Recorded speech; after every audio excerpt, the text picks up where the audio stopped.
말씀 받으십시다. 열왕기하 12장으로 들어가겠습니다. 12장 1절에서 5절. 예후의 7년에 요아스가 위에 올라 예루살렘에서 40년을 치리하니라. 그 모친의 이름은 시비아라. 브엘세바 사람이더라. 요아스가 제사장 여호야다의 교훈을 받을 동안에 여호와 보시기에 정직히 행하였으되 오직 산당을 제하지 아니하였으므로 백성이 오히려 산당에서 제사하며 분향하였더라. 요아스가 제사장들에게 이르되 무릇 여호와의 전에 거룩하게 하여 드리는 은 곧 사람의 통용하는 은이나 각 사람의 몸값으로 드리는 은이나 자원하여 여호와의 전에 드리는 모든 은을 제사장들이 각각 아는 자에게서 받아들여서 전에 어느 곳이든지 퇴락한 것을 보거든 그것으로 수리하라 하였더니. 자, 여기 보면 왕이 되고 난 뒤에 초창기의 그 요아스는요, 아달랴가 전혀 돌아보지 않았던 성전 수리도 하고 또 그분의 일에 관심도 갖고 한마디로 아주 개혁적인 그런 왕이었습니다. 초창기에는. 그러면 초창기에 그가 그렇게 하나님 앞에서 바로 살 수가 있었던 이유가 뭐냐, 그걸 좀 보려고 그래요. 전반부에서. 안 되는 데는 안 되는 이유가 있고요, 되는 데는 되는 이유가 있어요. 우연은 없어요. 되는 데는 남들이 잘 몰라서 그렇지 반드시 되는 이유가 있습니다. 안 되는 데는 또 안 되는 이유가 있는 거예요.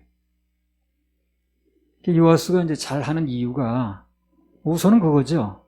당시 그 대제사장이었던 여호야다에게 좋은 영향을 받았어요. 이 여호야다 부분은 후반부에 따로 띄워서 얘기를 하겠습니다. 오늘 전반부에는 그 모친의 영향이 컸어요. 요아스가. 열왕기하 12장 1절.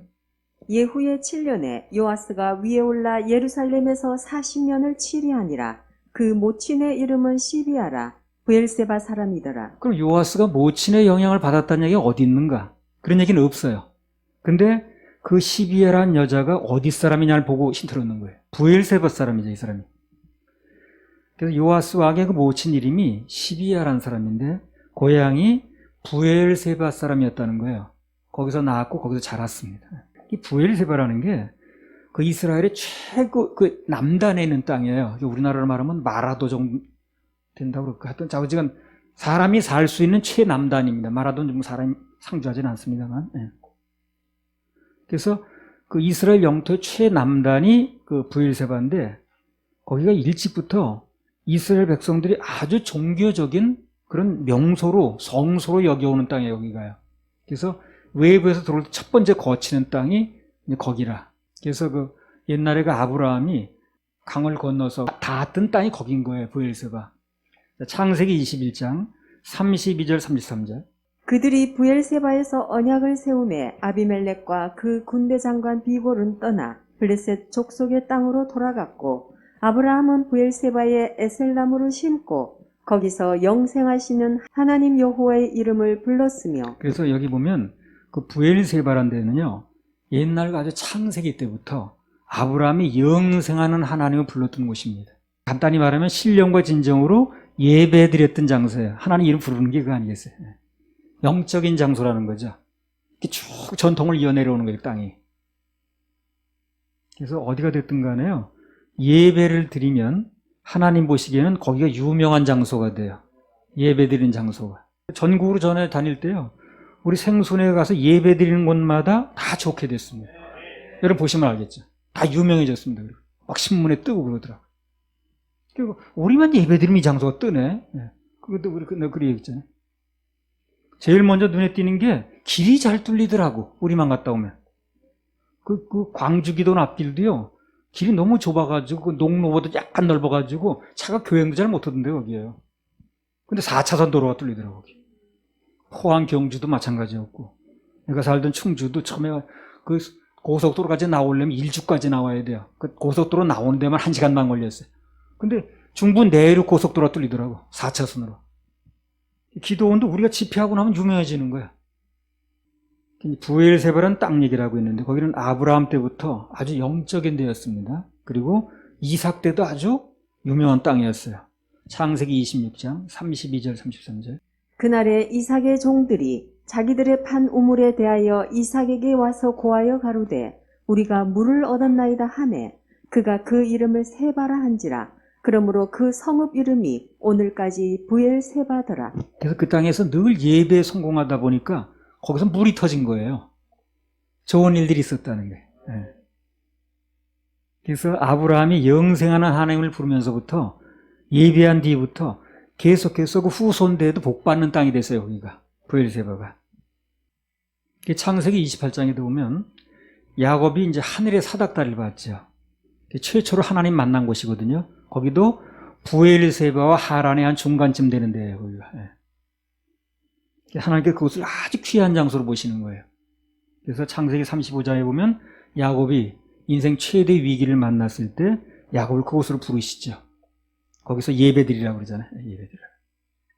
하나님께 의미 있는 장소는 예배드리는 거예요. 근데 이 부엘세바라는 데는요, 이스라엘의 그 당시에 중심지가 아니라 최남단이라고 그랬잖아요. 예. 그래서 비교적 외진 변방이다 보니까 중앙정부에 많이 타락이 해도, 우상을 선교를 영향을 비교적 덜 받았어요, 여기가. 그래서 영향을 덜 받았기 때문에 좋은 분위기를 유지하고 있는 장소이기 때문에 거기 좋은 거예요, 하나님 보실 때는. 부엘세바는 아주 영적인 장소인데 그 요아스의 모친이 바로 그 부엘세바 출신이라는 거예요. 아시아처럼 아합 가문의 영향을 받지 않았어요, 그 여자가. 그런 그 부엘세바 출신의 어머니에게서 태어나서 그 밑에서 영향을 받고 자란 거예요. 하나님 보실 때는 불러 쓸만한 거예요, 요아스가. 그래서 다 죽일 때도 걔 살려놓은 거예요. 앞으로 쓸만하니까. 교육이 잘 됐다고 말이죠. 그러니까 하나님께 쓰임받는 비결이 그거예요. 준비된 가정에서 교육을 잘 받으면 그 아이는 가만히 있어도 하나님 불러 쓰게 돼 있어요. 사단이 뭐 아합, 이세벨, 뭐 아달랴 이런 총동원해가지고 다 뒤집어 엎으려고 해도 하나님께서 미리 이런 인물들을 다 예비하고 심어 놓으셨던 거예요. 하나님의 일은 절대 망가지지 않는 거죠. 뭐 제사장 여호야다 같은 사람, 그 부인인 여호세바 같은 사람, 부엘세바 사람 시비야 같은 그 여인을 요아스 어머니를 심어놔가지고, 그래서 나중에 하나님 일이 되게 하시는 겁니다. 아무튼 그래서 그 어릴 때 요아스는 그 영향 자체를 좋은 어머니 밑에서 받았다고 봐야 돼. 그 결과 하나님이 걔를 선택하신 거예요. 아달랴가 그 왕자들 다 몰살시켰잖아요. 다 아주 씨를 말릴 때도 하나님께 특별히 걔를 살려주신 거예요, 요아스를.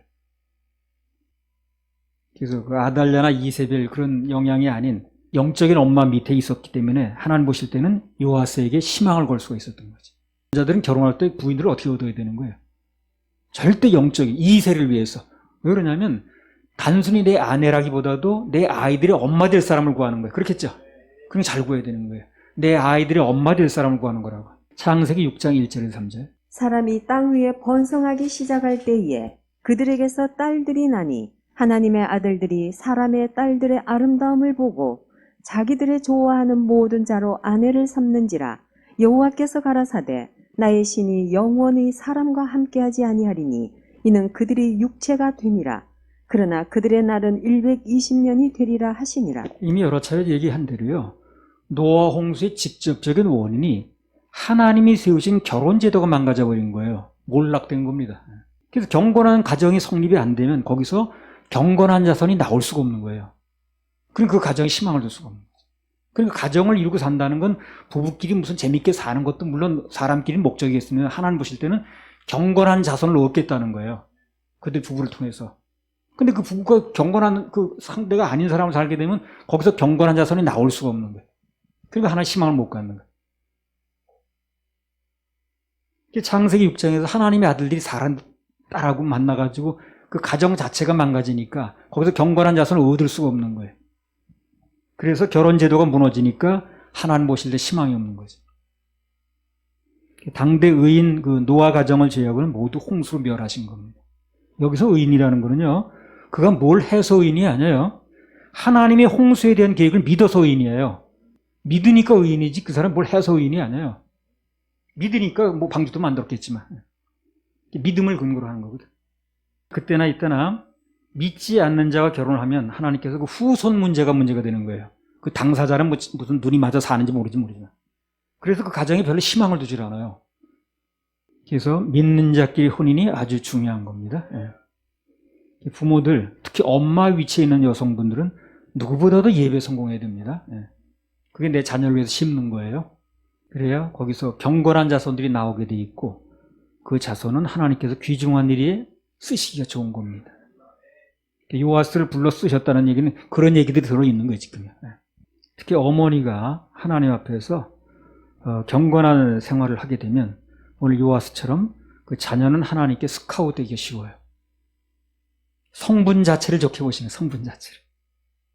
그래서 열왕기 상하나 역대기 상하에 보게 되면 어떤 왕들을 소개할 때 그 왕들이야 이제 아버지가 다 뭐 다윗 계통이고 다 그렇겠죠. 그 아버지는 정해진 거 아니겠어요? 근데 어머니가 누군가를 꼭 밝힙니다. 한번 읽어보세요. 그런가 안 그런가. 그래서 어머니의 역할이 너무 중요해서 그런 거예요. 그래서 결혼을 할 때는 내 아내를 구한다는 의미도 있지만 태어날 아이들의 엄마를 구한다는 의미도 있다는 거예요. 잘해야 됩니다. 여자 입장도 마찬가지예요. 남편이라는 입장도 있지만 2세가 태어나면 그 아이들의 아빠를 구하는 거예요. 그것도 이제 똑같은 겁니다. 이거 잘 생각해요. 예물 감동이 하나 오네요. 믿지 않는 자녀가 있으면 자녀 구원 예물, 또 구원을 받은 자녀라면 예배 성공 예물 한번 드려보십시다. 그 자녀들 이름을 다 쓰세요. 자, 열왕기하 12장 1절에서 3절. 예후의 7년에 요아스가 위에 올라 예루살렘에서 40년을 치리하니라. 그 모친의 이름은 시비아라. 브엘세바 사람이더라.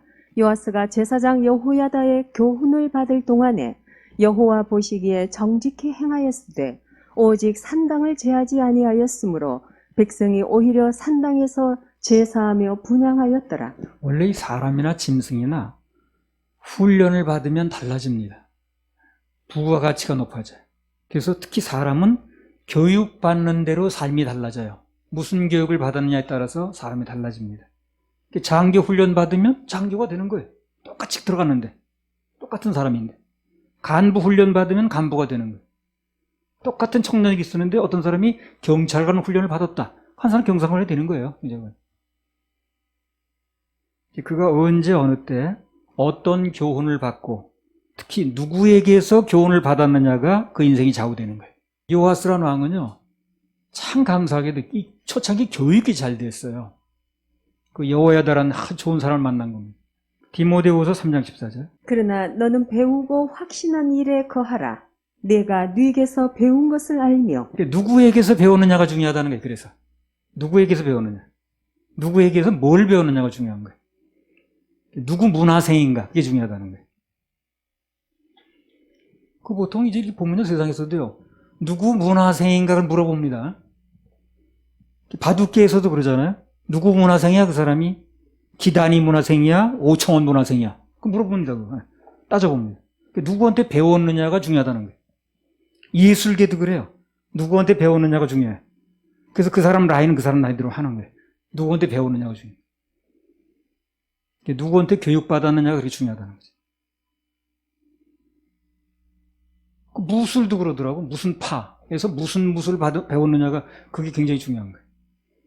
열왕기하 12장 2절. 요아스가 제사장 여호야다의 교훈을 받을 동안에 여호와 보시기에 정직히 행하였으되. 그래요. 그래서 요아스가 제사장 여호야다의 교훈을 받을 동안에는 잘했다는 거죠. 그리고 그 영향을 누가 미쳤다는 거예요. 여호야다 교훈이 절대적인 영향을 미쳤다는 거죠. 그래서 제사장 여호야다의 교훈을 받는 동안에는 여호와 보시기에 정직히 행했다는 겁니다. 그래서 아주 그게 굉장히 영향을 미쳤다는 거죠. 그래서 이 열왕기하 12장에서는 여러 사건을 남북을 다 같이 다루다 보니까 기사가 짧아요. 근데 역대하에는 그 남왕국에 대한 그 유다 왕들의 영적인 면만 하다 보니까 그 내용이 아주 세밀하고 굉장히 길어집니다. 나중에 역대하 상하도 우리 할 겁니다, 이제. 열왕기 상하에서는 이스라엘 왕, 유다 왕을 같이 다루다 보니까 사건 위주로 하다 보니까 얘기들이 굉장히 다양하게 나와요. 그런가 하면 역대하는 이스라엘 왕 얘기를 하질 않아요. 그리고 유다 왕 얘기만 영적인 부분을 강조해서 해요.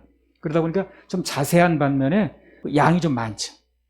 역대하는 영적인 면을 주로 쓴 책, 그리고 열왕기 상하는 사건적인 면을 주로 쓴 책, 그래요. 이 사건에 대해서 영적인 부분이 뭔가를 알려면 어딜 봐야 되는 거예요, 같은 사건을. 역대 상하를 읽어봐야 돼. 나중에 열왕기 상하를 우리 먼저 했기 때문에 나중에 기회가 되면 역대 상하를 또 한 번 할 겁니다. 그러면 그때 그 사건이 영적으로 이런 의미였구나 하는 걸 알게 되는 거지. 자, 역대하에서 보겠습니다. 이 얘기를 역대하에서 어떻게 이렇게 나누는가? 역대하 24장 15절에서 22절. 여호야다가 나이 많고 늙어서 죽으니 죽을 때에 130세라. 무리가 다윗성 열왕의 묘실 중에 장사하였으니 이는 저가 이스라엘과 하나님과 그 전에 대하여 선을 행하였음이더라. 여호야다가 죽은 후에 유다 방백들이 와서 왕에게 절하매 왕이 그의 말을 듣고 그 열조의 하나님 여호와의 전을 버리고 아세라 목상과 우상을 섬긴 고로 이 죄로 인하여 진노가 유다와 예루살렘에 임하니라. 그러나 여호와께서 선지자를 저에게 보내사 다시 자기에게로 돌아오게 하려 하심에 선지자들이 저에게 경계하나 듣지 아니하니라. 이에 하나님의 신이 제사장 여호야다의 아들 스가랴를 감동시키심에 저가 백성 앞에 높이 서서 저희에게 이르되 여호와께서 말씀하시기를 너희가 어찌하여 여호와의 명령을 거역하여 스스로 형통치 못하게 하느냐 하셨나니 너희가 여호와를 버린 고로 여호와께서도 너희를 버리셨느니라 하나 무리가 함께 꾀하고 왕의 명을 쫓아 여호와의 전뜰 안에서 돌로 쳐 죽였더라. 요아스 왕이 이와 같이 스가랴의 아비 여호야다의 베푼 은혜를 생각지 아니하고 그 아들을 죽이니 저가 죽을 때에 이르되 여호와는 감찰하시고 신원하여 주옵소서 하니라. 자, 여기 보면 여호야다가 죽자마자 요아스가 타락을 해요. 그렇죠? 요아스가 타락을 하니까 그 여호야다 아들이 있는 거예요. 그 사람 이름이 뭡니까? 스가랴. 그래서 그 스가랴가 그 지적을 하는 거예요. 당신이 그렇게 바뀔 수가 있습니까? 그렇게 갑자기 그렇게 타락하고 그럽니까? 기분 나쁘다고 죽였어요. 아들을. 그것도 여호와의 전뜰에서 전혀 신경 안 쓰는 거죠. 그래서 아무튼 요아스가 하나님의 사람인 그 여호야다의 가르침을 받는 동안에는 여호와 보시기에 정직히 행했다는 거예요. 여호야가 죽은 뒤에는 요아스가 그 교훈을 떠나면서부터 그 인생이 급전직하더라는 겁니다. 그러니까요, 뭔가 배울 수 있을 때에 하나님께서 기회를 주셨을 때 확실히 배워놔야 돼요. 확실히. 건넘지 말고 아주 폐부에 새겨야 됩니다. 그 사람이 살아있을 동안에, 그 사람이 교훈을 줄 동안에 그걸 귀한 것을 알고 확실히 받아놔야 돼요. 그래서 분명한 변화를 겪고 두는 게 좋다는 거예요. 왜냐하면 그 교훈을 주는 사람이 영원히 살아있는 게 아니거든. 수많은 그 주옥 같은 교훈들이 주어질 때 그냥 건성으로 듣지 말고, 그러면 나중에 환경이 바뀌면 요아스처럼 전혀 힘을 못 쓰는 거예요, 이 사람이. 그걸 요아스처럼 되면 안 되는 거예요. 이 사람 듣긴 들었어. 영향을 받은 건 맞아. 근데 폐부에 새기지라는 거예요, 이 사람이. 그리고 요아스가 죽자마자 지탱을 못 하는 거예요. 이게 안 되죠. 여호야다가 그렇게 계속 살아있느냐? 그렇지 않잖아요. 그러니까 그 사람이 살아서 교훈을 줄 때 그걸 놓치면 안 되는 거예요. 귀하게 여겨야 되는 거죠. 오늘도 마찬가지라. 시간만 자꾸 가는 게 능사가 아니에요. 매 순간 말씀을 가슴에 넣는 게 중요합니다. 그래서 바람직한 모습으로 변화돼서 열매가 있어야 된다는 거예요. 건성으로만 시간만 보내면 아무 유익이 없어요. 하나님의 교훈을, 말씀을 아주 폐부에 새기는 게 중요합니다. 그래서 그 사람이 있든 없든 그게 내 말씀이, 내가 들었던 말씀이, 새겨졌던 말씀이 나를 움직일 수 있어야 된다는 거예요. 특히 여기 학생들, 어린이들이 있는데 아주 어려서부터 말씀을 넣어서 아주 그 말씀이 일생 동안 자기를 이끌고 갈 수 있도록 이렇게 해야 됩니다. 그럼 실패하지 않아요. 모든 과정을 통해서 하나님 바라보는 게 열려야 돼요. 안 그러면 여기 요아스처럼 여호야다라는 사람만 바라보다가 막상 그 사람 떠나니까 맥없이 무너지는 거예요. 너무 힘없이. 그러니까 여호야다 계속 살아있으면 참 좋겠는데 그게 되느냐고. 요아스가 그렇게 쉽게 무너진 건 나도 참 의심스러운데, 간단히 말하면 여호야다라는 사람만 바라보는 거예요. 정작 하나님 바라보는 데 실패한 거예요, 이 사람이. 여호야다라는 사람이 떠나니까 급격히 무너지는 거지. 그러니까 사람만 바라봤다는 게 그대로 증명되는 거예요. 그 사람 떠나자마자 무너지는 거거든요. 그러면 여호야다의 교훈을 받는 동안 사실은 하나님 바라보는 훈련을 자기가 해뒀어야 되는 거예요. 그렇겠죠? 그래 그 사람 떠나도 되는 건데 그걸 안 한 거야, 이 사람이. 그럼 그 사람이 영원히 살아있냐고 그렇지 않잖아요. 그래서 우리가 여기서 뭘 배울 수 있냐면 우리의 믿음이 어떤 사람 때문에 유지되는 건 상당히 위험하다는 겁니다. 아무리 그 사람이 훌륭해도 언젠가 떠나거든요. 사람은 영원하지 않습니다. 그래서 우리의 믿음은 오직 주님 바라보고 그분에 의해서 움직여야 그래야 안전합니다. 그리고 공백이 생기질 않아요. 공백만 생기면 튼타고 들어오거든. 오늘 여기 요아스도 여호야다가 아직 살아있을 때 그때 부지런히 자기 믿음을 키우는 일을 해놨어야 되는 거예요. 그걸 안 한 거죠. 안 했다는 게 증명되는 거예요. 우리도요, 이 들었던 모든 말씀들이 그 사람 마음에 얼마나 넣느냐는 나중에 보면 알아요. 그 사람이 시간 들려지는 말씀을 어떻게 했느냐, 어떻게 받아들였느냐 하는 게 나중에 보면 다 드러나게 돼 있습니다. 건성으로 들었느냐, 아니면 정말 받은 말씀 피부에 새겼느냐 하는 건 나중에 다 드러나게 돼 있어요. 그래서 사람인 강사 바라보지 말고요, 주만 바라보는 훈련을 해둬야 됩니다. 그래야 안전합니다. 하나님 바라보는 시각을 키워놔야 되는 거예요. 할렐루야. 하나님께 박수 올려드립니다.